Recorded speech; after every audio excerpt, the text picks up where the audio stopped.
ओम श्री योग योगेश्वराय श्री कृष्णाय नमः। श्री राधा कृष्णाभ्यां नमः। श्रीमद्भगवद गीता पंचदशो अध्याय। पिछले वीडियो में हम सब ने चतुर्दश अध्याय तक अध्ययन किया, श्रवण किया, पठन किया, मनन किया और आज हम पंचदश अध्याय में प्रवेश कर रहे हैं।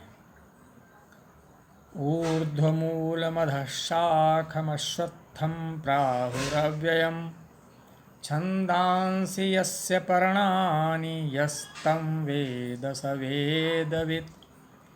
श्री भगवान बोले, आदि पुरुष परमेश्वर रूप मूल वाले और ब्रह्मा रूप मुख्य शाखा वाले, जिस संसार रूप पीपल के वृक्ष को अविनाशी कहते हैं तथा वेद जिसके पत्ते कहे गए हैं, उस संसार रूप वृक्ष को जो पुरुष मूल सहित तत्व से जानता है वह वेद के तात्पर्य को जानने वाला है। थोड़ी सी यहाँ पर व्याख्या है। आदि पुरुष नारायण वासुदेव भगवान ही नित्य और अनंत तथा सबके आधार होने के कारण और सबसे ऊपर नित्य धाम में सगुण रूप से वास करने के कारण ऊर्ध्व नाम से कहे गए हैं। अर्थात परमात्मा को ऊर्ध्व कहा गया है। और चूँकि सर्वशक्तिमान परमात्मा ही इस संसार रूपी वृक्ष का कारण है और वृक्ष का कारण जड़ होती है, इसलिए इस संसार रूपी वृक्ष को ऊर्ध्व मूल वाला कहा गया है। अर्थात उस परमात्मा को मूल कहा गया है। और उस परमेश्वर से उत्पत्ति होने के कारण नित्य धाम से नीचे जो ब्रह्मलोक है, जिसमें वास करने के कारण हिरण्यगर्भ रूप ब्रह्मा को परमेश्वर की अपेक्षा अधः कहा गया है। ऊर्ध्व मूलम अधः शाखम। ऊर्ध्व अर्थात ऊपरी भाग जो मूल है, अर्थात इस संसार रूपी जो पीपल का वृक्ष है, इसकी जड़ें ऊपर की ओर हैं। क्यों? क्योंकि परमात्मा ही संसार रूपी वृक्ष के उत्पत्ति का कारण है। वैसे वृक्ष की जड़ नीचे होती है, किंतु परमात्मा का स्थान सबसे ऊपर है, इसलिए इस संसार रूपी वृक्ष की जड़ें ऊपर हैं, बीच में शाखाएं हैं और उससे नीचे शाखाएं हैं और फिर जिसके पत्ते वेद जिनके पत्ते कहे गए हैं, वृक्ष की शाखा रूप ब्रह्मा से प्रकट होने वाले और यज्ञ आदि कर्मों के द्वारा इस संसार वृक्ष की रक्षा और वृद्धि करने वाले एवं शोभा को बढ़ाने वाले होने से वेद पत्ते कहे गए। जिस प्रकार से वृक्ष की रक्षा पत्ते करते हैं, पत्तों से ही उन्हें भोजन प्राप्त होता है और पत्तों से उनकी शोभा होती है, इस प्रकार से पत्तों के कारण ही उनमें वृद्धि होती है, रक्षा होती है। ठीक वैसे ही वेदों से इस संसार रूपी वृक्ष की रक्षा होती है। इसलिए कहा गया है कि उस संसार रूप वृक्ष को जो पुरुष मूल सहित तत्व से जानता है, अर्थात परमात्मा के साथ संसार रूपी वृक्ष को जो जानता है, वह वेद के तात्पर्य को जानने वाला है। अधश्चोर्ध्वं प्रसृतास्तस्य शाखा गुण प्रवृद्धा विषय प्रबालाः अधश्च मूल्यान्यनुसन्ततानि कर्मानुबन्धीनि मनुष्यलोके। उस संसार वृक्ष की तीनों गुणों रूप जल के द्वारा बढ़ी हुई एवं विषय भोग रूप कोपलों वाली देव, मनुष्य और तिर्यक आदि योनि रूप शाखाएं नीचे और ऊपर सर्वत्र फैली हुई हैं तथा मनुष्य इस प्रकार दृढ़ निश्चय करके उस परमेश्वर का मनन और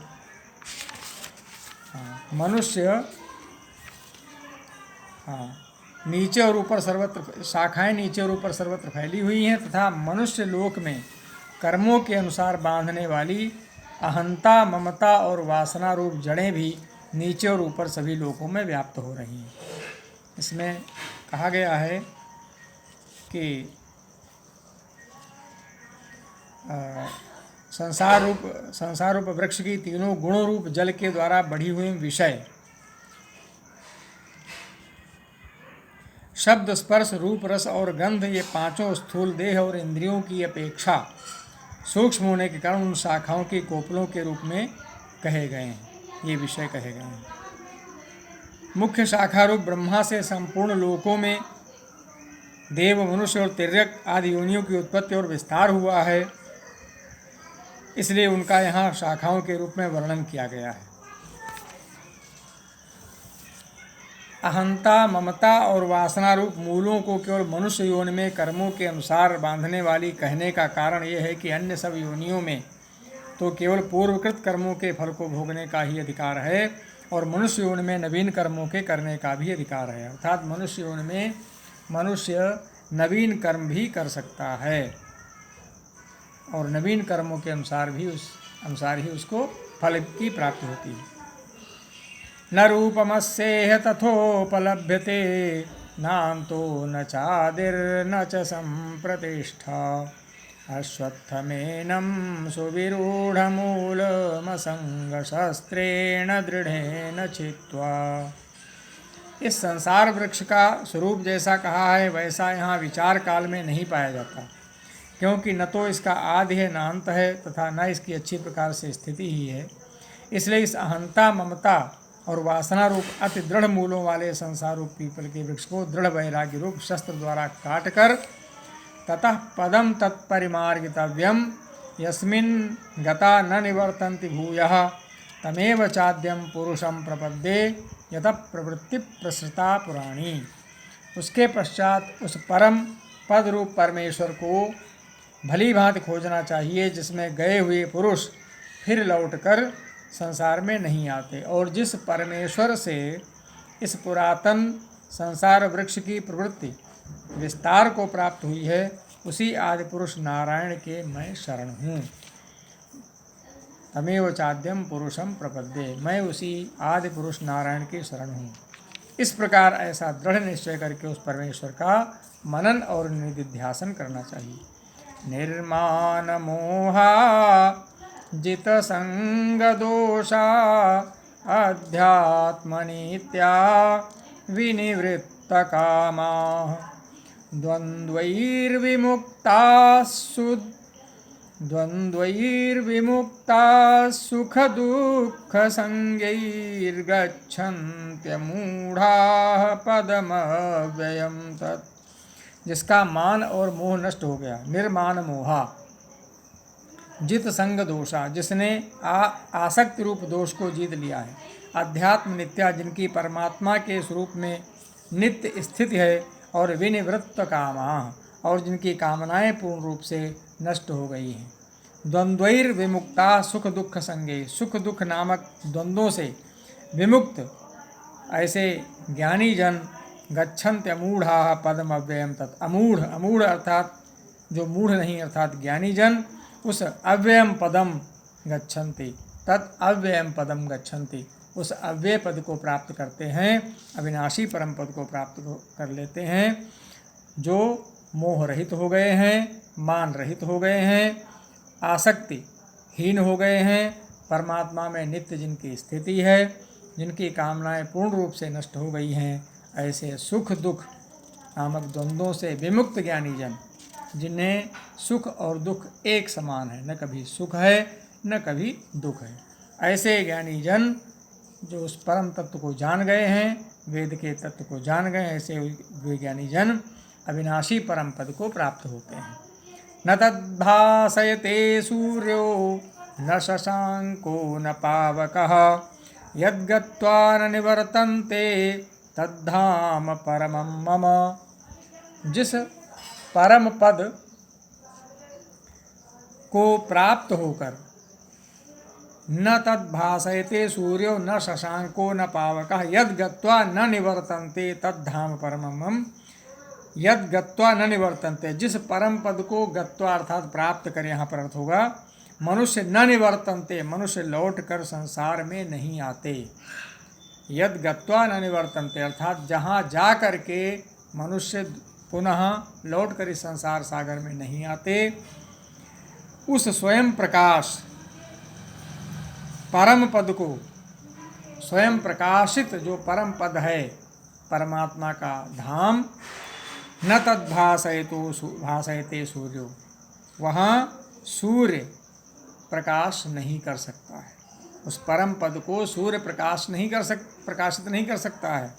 और न शशांको न पावक, न चंद्रमा और न अग्नि। अर्थात परमेश्वर का जो धाम है वह सूर्य, चंद्रमा और अग्नि के प्रकाश से भी परे है। अर्थात वो स्वयं प्रकाशित है। स्वयं प्रकाशित उस परम पद को परमात्मा का परम धाम कहा गया है। ऐसा भगवान श्री कृष्ण ने कहा कि वह मेरा परम धाम है। ममैवांशो जीवलोके जीवभूत सनातनः मनः षष्ठानि इंद्रियाणि प्रकृतिस्थानि कर्षति। इस देह में यह सनातन जीवात्मा मेरा ही अंश है। ईश्वर अमल जीव अविनाशी, ईश्वर अंश जीव अविनाशी, क्षमा करेंगे, ईश्वर अंश जीव अविनाशी, चेतन अमल सहज सुख राशि। तो इस देह में सनातन जीवात्मा मेरा ही अंश है, ऐसा भगवान श्री कृष्ण कहते हैं। और वही इन प्रकृति में स्थित मन और पांचों इंद्रियों को आकर्षित करता है। मनः षष्ठानि इंद्रियाणि प्रकृति स्थानि कर्षति।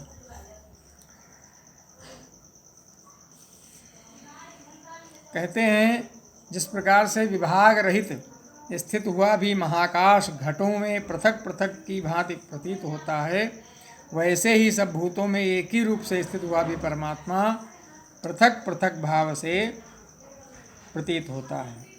इसी से देह में स्थित जीवात्मा को भगवान ने अपना सनातन अंश कहा है। शरीरम यदवाप्नोति यच्चाप्युत्क्रामति ईश्वरः गृहीत्वैतानि संयाति वायुर्गंधानि वाशयात्। वायु गंध के स्थान से गंध को जैसे ग्रहण करके ले जाता है, वैसे ही देह आदि का स्वामी जीवात्मा भी जिस शरीर का त्याग करता है, उससे इन मन सहित इंद्रियों को ग्रहण करके फिर जिस शरीर को प्राप्त होता है उसमें जाता है।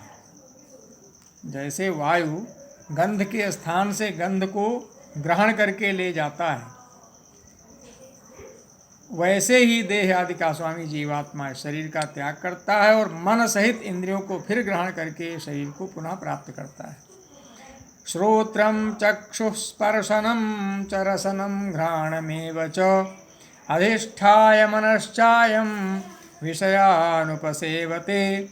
यह जीवात्मा श्रोत्र, चक्षु और त्वचा को तथा रसना, घ्राण और मन को आश्रय करके अर्थात इन सब के सहारे से ही विषयों का सेवन करता है। श्रोत्रम चक्षु स्पर्शनम रसनम घ्राणम। श्रोत्र, चक्षु, त्वचा, स्पर्शनम का मतलब है जो स्पर्श का अनुभव कराए, त्वचा, रसना, घ्राण और अधिष्ठाय मनश्चायम, और मन को अधिष्ठा में ले करके अर्थात आश्रय मान करके अर्थात इन सब के सहारे से ही यह जीवात्मा विषयों का सेवन करता है। उत्क्रामंतं स्थितं वापि भुञ्जानं वा गुणान्वितं विमूढ़ा नानुपश्यन्ति पश्यन्ति ज्ञानचक्षुषः। शरीर को छोड़कर जाते हुए को अथवा शरीर में स्थित हुए को अथवा विषयों को भोगते हुए को, इस प्रकार तीनों गुणों से युक्त हुए को भी अज्ञानी जन नहीं जानते।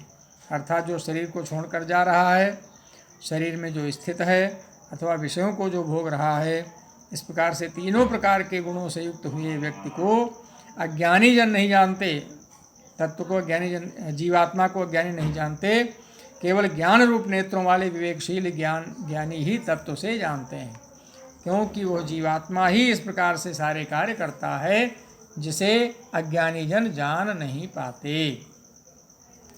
यतन्तो योगिनश्चैनं पश्यन्त्यात्मन्यवस्थितं यतन्तोऽप्यकृतात्मानो नैनं पश्यन्ति चेतसः। यत्न करने वाले योगी जन भी अपने हृदय में स्थित इस आत्मा को तत्व से जानते हैं, किंतु जिन्होंने अपने अंतःकरण को शुद्ध नहीं किया है, ऐसे अज्ञानी जन तो यत्न करते रहने पर भी इस आत्मा को नहीं जानते। यदादित्यगतं तेजो जगद्भासयतेऽखिलं यच्चंद्रमसि यच्चाग्नौ तत्तेजो विद्धि मामकम्। यदादित्यगतं तेजो, जो सूर्य में स्थित जो तेज, जगत भासयते अखिलम, अखिलम जगत भासयते, संपूर्ण जगत को प्रकाशित करता है। यह चंद्रमसि यच्चाग्नौ तत्तेजो विद्धि मामकम, और जो तेज चंद्रमा में है, जो अग्नि में है, उसको तू मेरा ही तेज मान। भगवान श्री कृष्ण अर्जुन से कहते हैं कि जो भी कुछ तुम्हें दिखाई पड़ रहा है, अनुभूत हो रहा है, वह सब मुझसे ही जान ले। सूर्य में स्थित तेज, चंद्रमा में स्थित तेज और अग्नि में स्थित तेज, ये जो भी तुम देख रहे हो वो सब मेरा ही तेज है। गामाविश्य च भूतानि धारयाम्यहमोजसा पुष्णामि चौषधीः सर्वाः सोमो भूत्वा रसात्मकः। और मैं ही पृथ्वी में प्रवेश करके अपनी शक्ति से सब भूतों को धारण करता हूँ। गाम आविश्य, गाम अर्थात पृथ्वी में, आविश्य माने प्रवेश करके। भूतानि धारयामि अहम तेजसा, अहम ओजसा, मैं अपने ओज से अर्थात अपनी शक्ति से ही सर्वाणि भूतानि धारयामि, सभी भूतों को धारण करता हूँ।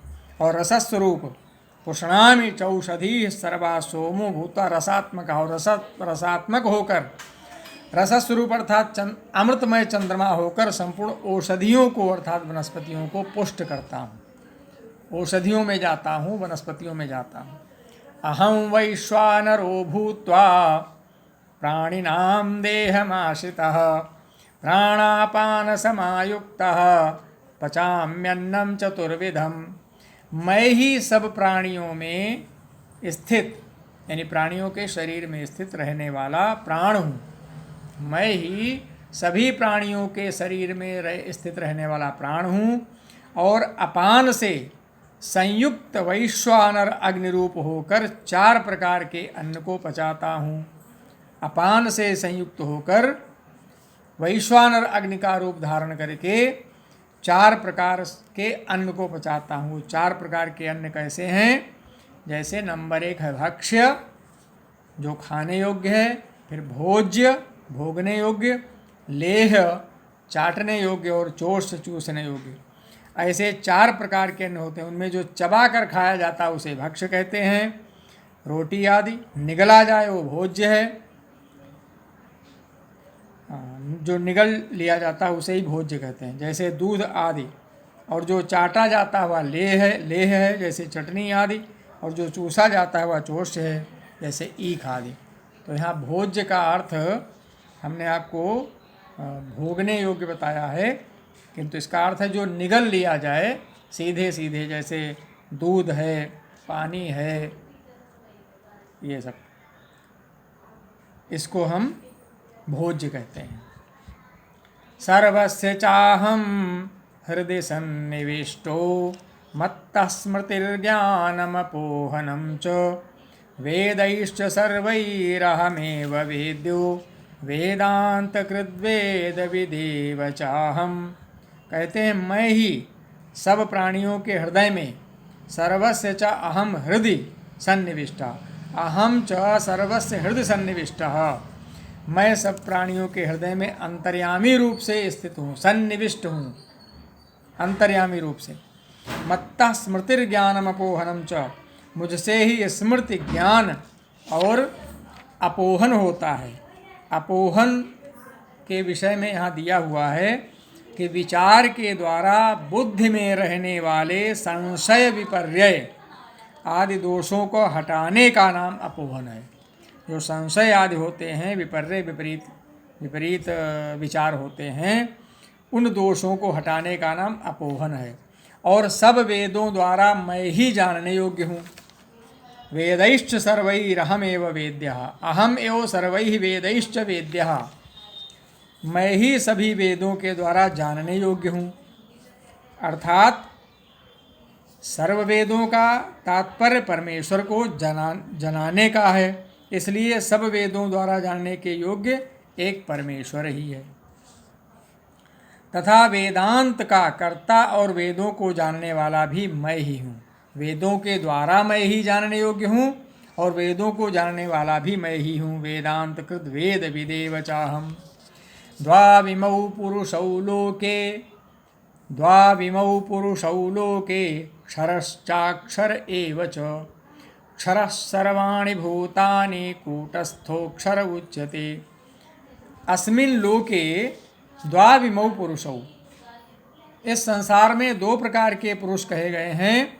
क्षरश्चाक्षर एव च, नाशवान और अविनाशी, दो प्रकार के पुरुष हैं। क्षर और अक्षर नाम से इसका वर्णन इस श्रीमद् भगवद गीता के 13वें अध्याय के श्लोक संख्या 1 में आया हुआ है, जहाँ क्षेत्र और क्षेत्रज्ञ नाम से कहा गया है, यहाँ पर क्षर और अक्षर कहा गया है। इनमें संपूर्ण भूत प्राणियों के शरीर तो नाशवान और जीवात्मा अविनाशी कहा गया है। अर्थात जो क्षेत्र है वह नाशवान है और जो क्षेत्रज्ञ है उसे अविनाशी कहा जाता है। क्षरः सर्वाणि भूतानि कूटस्थक्षर उच्यते। उत्तमः पुरुषस्त्वन्यः परमात्मेत्युदाहृतः यो लोकत्रयमाविश्य बिभर्त्यव्ययीश्वरः। इन दोनों से उत्तम पुरुष तो अन्य ही है, जो तीनों लोकों में प्रवेश करके सबका धारण पोषण करता है एवं अविनाशी परमेश्वर और परमात्मा इस प्रकार कहा गया है। यस्मात् क्षरमतीतोऽहमक्षरादपि चोत्तमः। अतोऽस्मि लोके वेदे च प्रथितः पुरुषोत्तमः। क्योंकि मैं नाशवान जड़ वर्ग क्षेत्र से तो सर्वथा अतीत हूँ। जो जड़ वर्ग क्षेत्र है वो नाशवान है, उससे सर्वथा अतीत हूँ और अविनाशी जीवात्मा से भी उत्तम हूँ। जो जीवात्मा है, क्योंकि जीवात्मा भी हमारा ही अंश है, परमात्मा का अंश है, इसलिए मैं उससे उत्तम हूँ। अतोऽस्मि लोके वेदे च प्रथितः पुरुषोत्तम, और इसी कारण लोक में और वेद में भी पुरुषोत्तम नाम से मैं प्रसिद्ध हूँ। यो मामेवमसम्मूढो जानाति पुरुषोत्तमं सर्वविद् भजति मां सर्वभावेन भारत। हे भारत, जो ज्ञानी पुरुष मुझको इस प्रकार तत्व से पुरुषोत्तम जानता है, वह सर्वज्ञ पुरुष सब प्रकार से निरंतर मुझ वासुदेव परमेश्वर को ही भजता है। इति गुह्यतमं शास्त्रमिदमुक्तं मया नघ। एतद्बुद्ध्वा बुद्धिमान् स्यात् कृतकृत्यश्च भारत। हे निष्पाप अर्जुन, इस प्रकार यह अति रहस्ययुक्त गोपनीय शास्त्र मेरे द्वारा कहा गया। इसको तत्व से जानकर मनुष्य ज्ञानवान और कृतार्थ हो जाता है। बोलिए श्री वृंदावन बिहारी लाल की जय। ओम शांति।